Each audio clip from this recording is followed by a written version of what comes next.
Hello दोस्तों, जब हम मार्केट से नई 3 स्पीड कूलर मोटर लेकर आते हैं तो उसमें आपको 4 वायर्स मिलती हैं। ये 4 वायर्स का एक कनेक्शन डायग्राम होता है जिसका स्टिकर मोटर पर लगा होता है। ये आप देख सकते हैं, ये इस तरह का एक आपको कनेक्शन डायग्राम मिलेगा। इस कनेक्शन डायग्राम से दोस्तों हमें ये पता चलता है कि हमारी कॉमन वायर कौन सी है और हमारी स्पीड की कौन कौन सी वायर होती हैं। लेकिन जब मोटर जैसे जैसे पुरानी हो जाती है तो हीट और मॉइस्चर के कारण यह स्टिकर इस पर से हट जाता है या खराब हो जाता है। फिर हमें ये समझ नहीं आता कि इसमें हमारी कौन सी कॉमन वायर है और कौन सी वायर हमारी स्पीड के लिए है। जब इसमें कोई फॉल्ट आ जाता है और हम मोटर को दोबारा फिट करते हैं तो यह प्रॉब्लम हमको वहां पर भी आती है। तो इस वीडियो में दोस्तों मैं आपको बताऊंगा मल्टीमीटर की मदद से और स्टिकर हट जाने पर आप कैसे पता लगाएंगे कि कौन सी आपकी कॉमन वायर है और कौन सी आपकी स्पीड के लिए है। तो इस वीडियो को एंड तक जरूर देखना दोस्तों, बिना किसी स्टेप को मिस करे बढ़ते हैं हम वीडियो की ओर।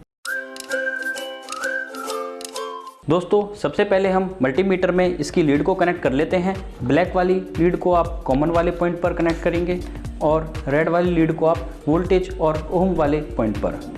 इस तरह से आप इसके लीड को कनेक्ट कर लेंगे। अब मल्टीमीटर की नोब को हम रेजिस्टेंस वाले सेक्शन में शिफ्ट करते हैं और 200 पर सेट करते हैं, क्योंकि इन मोटर्स का जो रेजिस्टेंस होता है दोस्तों वो 200 ओम से कम ही होता है। अभी हमें सबसे पहले ये पता करना है कि इनमें से हमारी कॉमन वायर कौन सी है। इसके लिए मैं मल्टीमीटर की लीड को किसी एक वायर पर कनेक्ट कर देता हूँ और वायर्स के साथ इसका रेजिस्टेंस को चेक करता हूँ।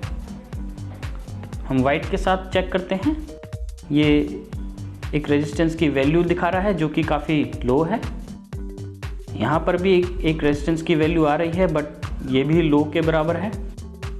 यहाँ पर दोस्तों एक हाई रेजिस्टेंस की वैल्यू आ रही है। हम इस कॉम्बिनेशन को नोट कर लेते हैं ब्लैक और ब्लू का, जिसके साथ हमारा हाई रेजिस्टेंस है। अब हम दूसरी वायर के साथ और वायर्स के रेजिस्टेंसेस को चेक करते हैं। यहाँ पर भी एक लो रेजिस्टेंस वैल्यू दिखा रहा है। रेड वाली के साथ चेक करते हैं, यहाँ भी रेजिस्टेंस कम है दोस्तों। ब्लू के साथ चेक करते हैं, यहाँ पर एक हाई रेजिस्टेंस की वैल्यू शो हो रही है। हम इस कॉम्बिनेशन को भी नोट कर लेते हैं। ये हमारा है वाइट और ब्लू। अब दोस्तों हमारी ब्लैक और वाइट वायर हो गई है। अब हम रेड वायर को लेकर और वायर्स के साथ रेजिस्टेंस को चेक करते हैं। यहाँ पर एक लो रेजिस्टेंस की वैल्यू शो हो रही है। यहाँ भी रेजिस्टेंस कम है दोस्तों। यहाँ पर एक हाई रेजिस्टेंस की वैल्यू आ रही है। इस कॉम्बिनेशन को अब हम नोट कर लेते हैं। ये है रेड और ब्लू का। हमने दोस्तों 3 वायर्स को चेक कर लिया है, जिसमें कि ब्लैक, रेड और वाइट है। तीनों वायर्स में सबसे ज़्यादा रेजिस्टेंस हमें ब्लू वायर के साथ मिल रहा है। इससे ये पता चलता है हमें दोस्तों कि हमारा ब्लू वायर कॉमन है।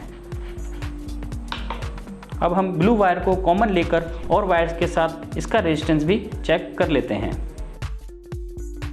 ब्लू के साथ मैंने रेड का कॉम्बिनेशन लिया है और यहाँ पर हमारी वैल्यू आ रही है जो रेजिस्टेंस की वो 142 है। तो इसको हम नोट कर लेंगे। ब्लू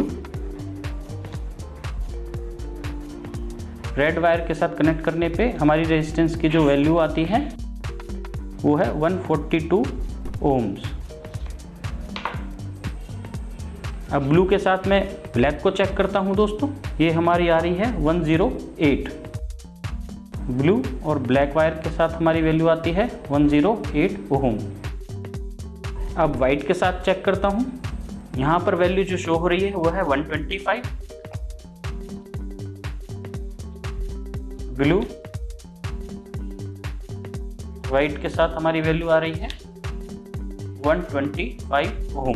दोस्तों यहाँ से हमें ये पता चल रहा है कि सबसे ज़्यादा रेजिस्टेंस जो इसमें शो हो रहा है वो ब्लू और रेड वायर के बीच में आ रहा है। इससे वो दोस्तों ये पता चलता है जितना ज़्यादा हमारा रेजिस्टेंस होगा उतनी स्पीड उसकी कम होगी, तो हमारी वो लो स्पीड की वायर होती है।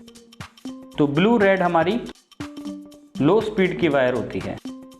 इसके बाद जो रेजिस्टेंस की वैल्यू आ रही है वो ब्लू और वाइट के बीच में है, वो है 125 ओम। इसको भी हम लिख लेते हैं। ये हमारी मीडियम स्पीड होती है। और जो सबसे कम रेजिस्टेंस की वैल्यू आती है दोस्तों वो ब्लू और ब्लैक के बीच में आ रही है। यहाँ पर हमारी हाई स्पीड है क्योंकि इसका रेजिस्टेंस लो है।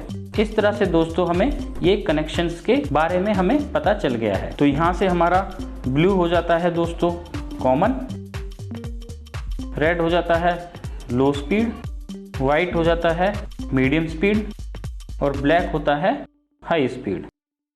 ये पता लगाने के बाद दोस्तों आप इसे आसानी से इसके कनेक्शन रेगुलेटर के साथ कर सकते हैं, जिसको मूव करने पे शिफ्ट करने पे आपको अलग अलग स्पीड मिल जाएगी। दोस्तों उम्मीद करता हूँ इस तरीके से आपको 3 स्पीड मोटर के कनेक्शंस क्लियर हुए होंगे। इसी तरह के इलेक्ट्रिकल पर वीडियोस पाने के लिए तरुण लैब को लाइक, शेयर और सब्सक्राइब करें। साथ में घंटी का बटन दबाकर ऑल के बटन पर जरूर क्लिक करें। मिलते हैं आपसे अगले वीडियो में।